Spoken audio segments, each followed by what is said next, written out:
क्या हम किन्हीं ऐसे फैक्ट्स को रिलेवेंट फैक्ट कह सकते हैं जो कि फैक्ट इन इशू में नहीं है लेकिन वो उनसे कहीं ना कहीं कनेक्टेड है as to the form part of the same transactions.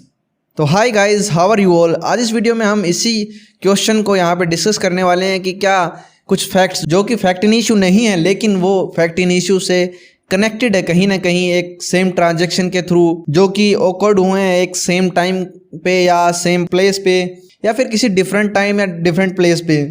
तो ऐसे फैक्ट्स को हम रिलेवेंट फैक्ट कब मानेंगे या ये सेम ट्रांजेक्शन का हिस्सा कब होते हैं, तो इन सभी टॉपिक्स को आज इस वीडियो के अंदर हम क्लियर करेंगे जो कि हमारे सेक्शन 6 के अंदर प्रोवाइड किए गए हैं, या हम कहें कि एक डॉक्ट्राइन जो कि रेस जेस्टे के नाम से जाना जाता है, जिसके थ्रू इस टॉपिक को एक्सप्लेन किया गया है, जिसको आज हम इस वीडियो में with examples and some case laws एक इजी वे में समझेंगे।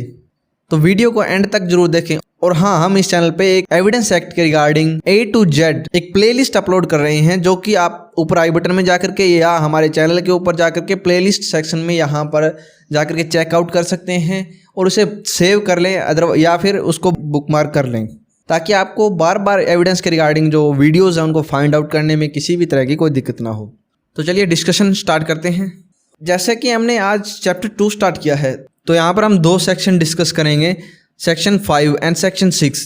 तो सेक्शन 5 को पहले देखते हैं कि ये क्या कहता है। सेक्शन 5 कहता है कि एविडेंस किन फैक्ट्स के रिगार्डिंग दिए जा सकते हैं एंड रिलेवेंट फैक्ट हम किसे कहते हैं। तो यहाँ पे सेक्शन 5 कहता है कि evidence may be given any suit or proceeding of the existence or non existence of every fact in issue and of such other facts are hereinafter declare to be relevant and of no other. यानी कि इसके बाद में जो भी provisions आने वाले हैं, यानी कि उन सभी प्रोविजंस के अंदर जो भी फैक्ट्स को हम रिलेवेंट डिक्लेयर किया गया इस एक्ट के थ्रू, उसके रिगार्डिंग एवरी फैक्ट जिसके जो कि किसी फैक्ट के एग्जिस्टेंस या नॉन एग्जिस्टेंस के रिगार्डिंग है, तो उस फैक्ट के रिगार्डिंग इस एक्ट के इन प्रोविजंस के आधार पर हम एविडेंस प्रोड्यूस कर सकते हैं। तो यहाँ पे इस सेक्शन के साथ में एक एक्सप्लेनेशन भी दी गई है। एक्सप्लेनेशन क्या कहती है? एक्सप्लेनेशन कहती है कि ये सेक्शन किसी भी व्यक्ति को उन फैक्ट्स के रिगार्डिंग एविडेंस देने के लिए एंटाइटल नहीं करता या अनेबल नहीं करता जिनके लिए वह व्यक्ति डिसएंटाइटल है to prove by any provision of the law for time being in force relating to the civil procedure. यानी कि सिविल प्रोसीजर रिलेटेड कोई भी जो लॉ है जो कि इनफोर्स में है, उसके किसी प्रोविजन के थ्रू उस व्यक्ति को वहाँ पर डिसएंटाइटल किया गया है उन फैक्ट्स को प्रूव करने के लिए। तो ऐसे केस में वो उनके रिगार्डिंग कोई भी एविडेंस प्रोड्यूस नहीं कर सकता। अब यहाँ पे एक एग्जांपल के थ्रू देखते हैं कि कौन कौन से फैक्ट्स के रिगार्डिंग यहाँ पर एविडेंस दिए जा सकते हैं। एक व्यक्ति है जो कि ट्राइड होता है for the murder of A B by beating him with the club with the intention to causing it death. यानी कि उसने एक व्यक्ति को पीटा है, उसकी हत्या करने के लिए उसको पीटा है विद इंटेंशन। तो यहाँ पर उसके ट्रायल में कौन कौन से जो फैक्ट हैं वो फैक्ट इन इशू होंगे। वो होंगे, फर्स्ट क्या होगा, A is beating B with the club, यानी कि ए के द्वारा बी को पीटना। एंड सेकंड क्या होगा, ए इज कॉजिंग बीज डेथ बाय सच बीटिंग, यानी कि ए के द्वारा बी की मृत्यु करना उस बीटिंग के द्वारा, यानी कि पीटने के द्वारा उसकी जो मृत्यु करना वो, या फिर ए की जो इंटेंशन है उस बी की हत्या करने की।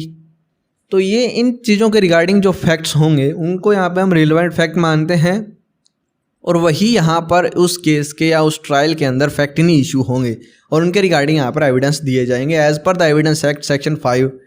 अब देखते हैं सेक्शन 6। सेक्शन 6 यानी कि रेस जेस्टे सेम ट्रांजेक्शन के रिगार्डिंग एक डॉक्ट्राइन है जो कि हमारे सेक्शन 6 में प्रोवाइड किया गया है। सेक्शन 6 क्या कहता है कि रिलेवेंसी ऑफ फैक्ट जो कि forming part of the same transaction, यानी कि एक सेम ट्रांजेक्शन है चल रही है, उसका कोई फॉर्मिंग पार्ट है, तो उसके जो फैक्ट्स हैं उनकी रिलेवेंसी किस तरह से है।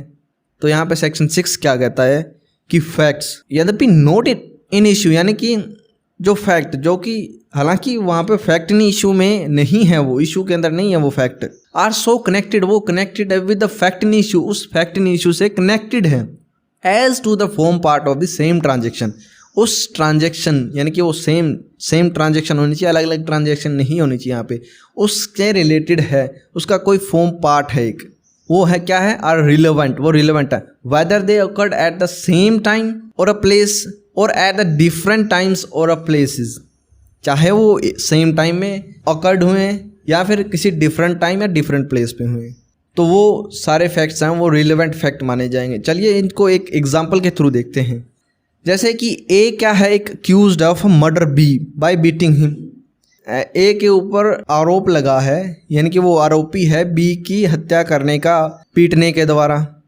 वट एवर वाज सेड और डन बाय ए और बी, यानी कि वहाँ पर कुछ भी जो ए और बी के द्वारा कहा गया है या किया गया है, और the bystander at the time at the beating और सो शॉर्टली बिफोर और after it as to form part of the transaction is a relevant fact. यानी कि उस टाइम जो कुछ भी ए और बी के द्वारा कहा गया या किया गया है, या कोई बायस्टैंडर जो कि उसके आसपास खड़े हैं उनके द्वारा कहा गया है या किया गया है, या उससे शॉर्टली थोड़ा सा पहले या थोड़ा सा बाद में शॉर्टली, वो क्या होंगे उस ट्रांजैक्शन के फॉर्म पार्ट के रूप में माना जाएगा उनको। तो ऐसे फैक्ट्स को यहाँ पर रिलेवेंट फैक्ट माना गया है।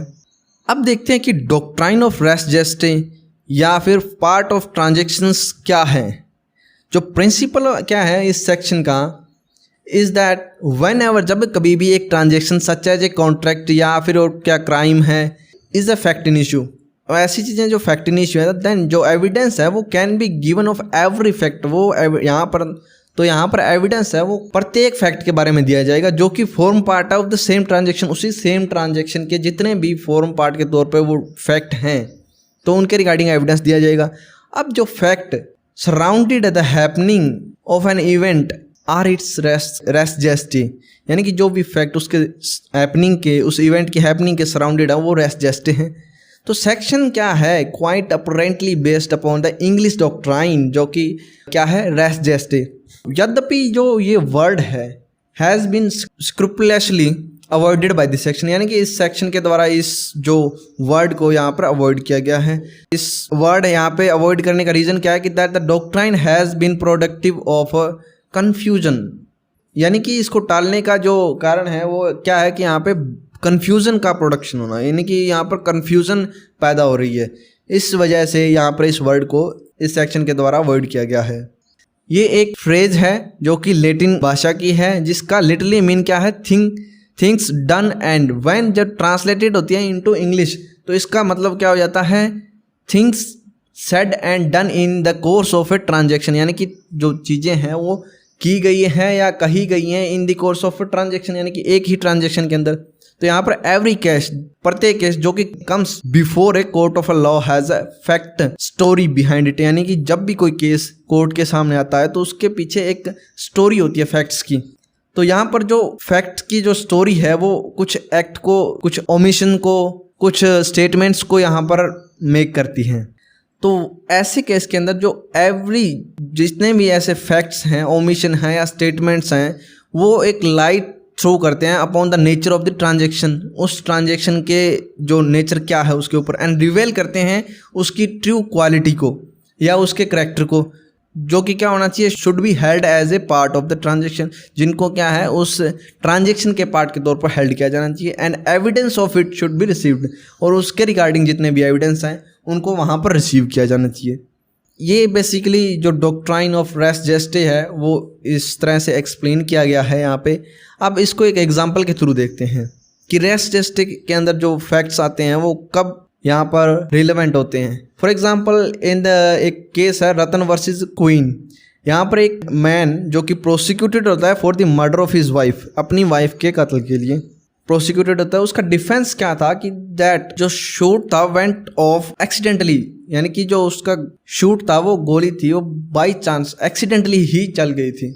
यहाँ पे एक एविडेंस क्या था उस इफेक्ट को, दैट जो डिसीज्ड है उसने टेलीफोन किया और उसमें क्या कहा कि get me the police please. तो before the operator could connect the police, operator था वो पुलिस को कनेक्ट कर सके उससे पहले ही जो कॉलर है जो कि स्पीक कर रहा था, डिस्ट्रेस के अंदर जो बोल रहा था, गिव हर एड्रेस, उसने अपना जो पता बता दिया, एंड कॉल सडनली एंडेड, और उसी के साथ में उसकी कॉल है जो कट जाती है, एंड देयर आफ्टर उसके बाद में पुलिस आती है वहाँ पर उस हाउस के ऊपर, एंड वहाँ पर उस वुमेन की एक डेड बॉडी को पाती है।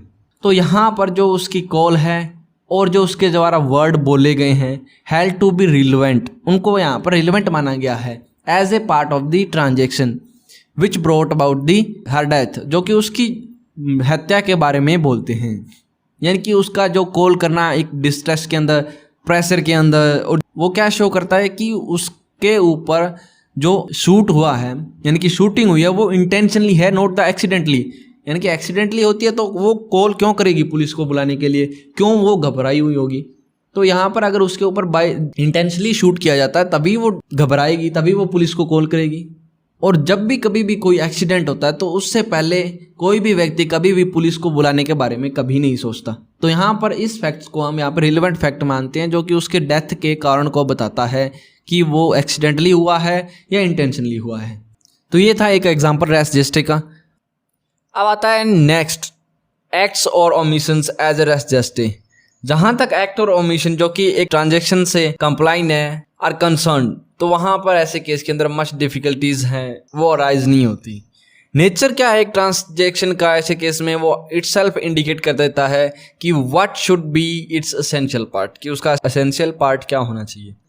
लेट्स अंडरस्टैंड विद एग्जांपल कि वे जहाँ पर एक क्वेश्चन है कि whether certain goods were deliver in the form performance of a contract, तो यहाँ पर फैक्ट क्या है that they were delivered to the several intermediaries in the process of ultimate delivery to the buyer is relevant। तो यहाँ पर जो fact क्या शो करते हैं कि जो डिलीवरी है, अलग अलग इंटरमीडिएटरी जो बीच में जितने भी आते हैं, या उनका जो अल्टीमेट डिलीवरी का जो प्रोसेस है बायर तक, वो यहाँ पर रिलेवेंट है। यहाँ पर each successive delivery being a part of the transaction, जितने भी सक्सेसिव इसके अंदर डिलीवरीज हैं वो उस एक ट्रांजेक्शन का ही हिस्सा मानी जाती है, एक ट्रांजेक्शन का ही उनको पार्ट यहाँ पर माना जाएगा। तो ऐसे जितने भी एक्ट्स हैं या ओमिशंस हैं जो एक ही ट्रांजैक्शन के थ्रू होते हैं, तो उनको यहाँ पर as a res gestae deal किया जाएगा। अब नेक्स्ट आता है statements as a res gestae. तो यहाँ पर स्टेटमेंट्स को हम फिजिकल हैपनिंग के साथ में कंपनी कर सकते हैं। एक जैसे फॉर एग्जांपल एक इंजर्ड व्यक्ति है जो कि naturally bound to cry and he may cry under the pain, वो अपने पेन के अंदर भी क्राई कर सकता है और फॉर हेल्प के लिए भी चिल्ला सकता है, और स्पेल आउट क्या कर सकता है the name and description of the attacker के नेम या डिस्क्रिप्शन के बारे में भी बता सकता है। तो यहाँ पर जो ट्रांजेक्शन है यानी कि एक्सीडेंट है जो कि हैपनिंग हुआ है इन अ पब्लिक प्लेस के अंदर, तो number of bystander will make mutual conversation about the incident, यानी कि जो बायस्टैंडर्स हैं उनके द्वारा में जो मैचुअल कन्वर्सेशन की जा रही है वो भी यहाँ पे एज स्टेटमेंट के तौर पे मैटर करती है। क्वेश्चन क्या है कि is to what extent such statements can be regarded as a part of the transaction. तो इसको इलस्ट्रेशन के थ्रू डिस्कस करते हैं, जो कि हमने अभी अभी डिस्कस किया था। तो उस इलस्ट्रेशन में क्या सपोज किया जा सकता है, जो व्यक्ति जिसने उस अनदर व्यक्ति को बीटिंग यानी कि पीट करके उसे मारा है, उसकी हत्या की है, तो वहाँ पर जो कुछ भी उनके द्वारा कहा गया यानी कि बाय द ऑफेंडर या डिसीज्ड के द्वारा या फिर बाय स्टैंडर के द्वारा उस बीटिंग के टाइम या फिर उसे कुछ शॉर्टली पहले, बिफोर और shortly after, it as to the form part of the transaction, उसको ट्रांजेक्शन के एक फॉर्म पार्ट के तौर पर ले सकते हैं। तो ऐसे फैक्ट यहाँ पर रेलेवेंट है। अब देखते हैं कि रेस जेस्टे और हियर से एविडेंस क्या है। हियर से एविडेंसेस का मतलब है कि स्टेटमेंट एक व्यक्ति की जो कि जिसने एक्चुअल में जो हैपनिंग है उस ट्रांजेक्शन की नहीं देखी है, बट उसने उसके बारे में किसी अदर व्यक्ति से सुना है। फॉर एग्जाम्पल एक व्यक्ति जो कि हिमसेल्फ खुद विटनेस था एक एक्सीडेंट का, जो कि क्या है एक कोर्ट को अपना अकाउंट मतलब खुद गवाही दे सकता है, बट उसकी वाइफ जिसको उसने वो सारी स्टोरी है बताई है, यानी कि जिसने अपने उस हस्बैंड से जिसने एक्सीडेंट को एक्चुअल में देखा है उससे सुनी है, वो वहाँ पर एविडेंस ऐसे फैक्ट्स के रिगार्डिंग नहीं दे सकती, क्योंकि उसकी जो नॉलेज है वो हियर से है, यानी कि किसी अदर पर्सन से उसने सुना है। एक्चुअल में उसने वो जो हैपनिंग है या एक्सीडेंट है या इंसिडेंट है उसने देखा नहीं है। For example R versus Foster के केस के अंदर जहाँ पर विटनेस ने क्या देखा था, had only seen a speeding vehicle, एक तेजी से जाता हुआ व्हीकल देखा था, but not the accident, but उसने एक्चुअल में एक्सीडेंट नहीं देखा। तो यहाँ पर जो इंजर्ड पर्सन है वो एक्सप्लेन करता है उस एक्सीडेंट के नेचर को उस व्यक्ति को जिसने सिर्फ ओनली स्पीडिंग व्हीकल देखा है। तो यहाँ पर उस व्यक्ति को अलाउ किया गया है कि वह एविडेंस देने के लिए कि उसको डिसीज्ड नहीं क्या कहा गया है, although it was only derived knowledge, हालांकि ये उस डिसीज व्यक्ति से ली गई नॉलेज थी। It is being a part of res gestae, क्यों यहाँ पर इसको रेस जेस्टे के एक पार्ट के तौर पर लिया गया है। इसीलिए जो ये रेस जेस्टे का जो डॉक्ट्रिन है वो एक कॉन्स्टिट्यूट करता है एक्सेप्शन किसकी, the principle of hearsay evidences की। तो ये था आज का हमारा टॉपिक रेस जेस्टे, जो कि सेक्शन 6 में प्रोवाइड किया गया है और सेक्शन 5 को भी हमने इसके साथ में डिस्कस किया है। आई होप कि आपको ये डॉक्ट्राइन या सेक्शन 6 के रिगार्डिंग आप कोई भी डाउट नहीं रहे होंगे। अगर आपको ये वीडियो अच्छी लगी है तो अपने दोस्तों के साथ में इसको शेयर करें, ताकि उनको भी अगर कोई इस टॉपिक के रिगार्डिंग प्रॉब्लम है तो वो उनकी क्लियर हो और कोई भी डाउट इसके रिगार्डिंग ना रहे। और यदि आप ऐसी ही और वीडियोज़ देखना चाहते हैं इस चैनल पर, तो इस चैनल को सब्सक्राइब कर लें और नोटिफिकेशन बेल आइकन भी प्रेस कर दें, ताकि जब भी नई वीडियो अपलोड हो तो उसका नोटिफिकेशन आपको मिल जाए और आप किसी भी तरह की कोई भी अपडेट मिस ना करें। Thanks for watching, like and subscribe, keep learning।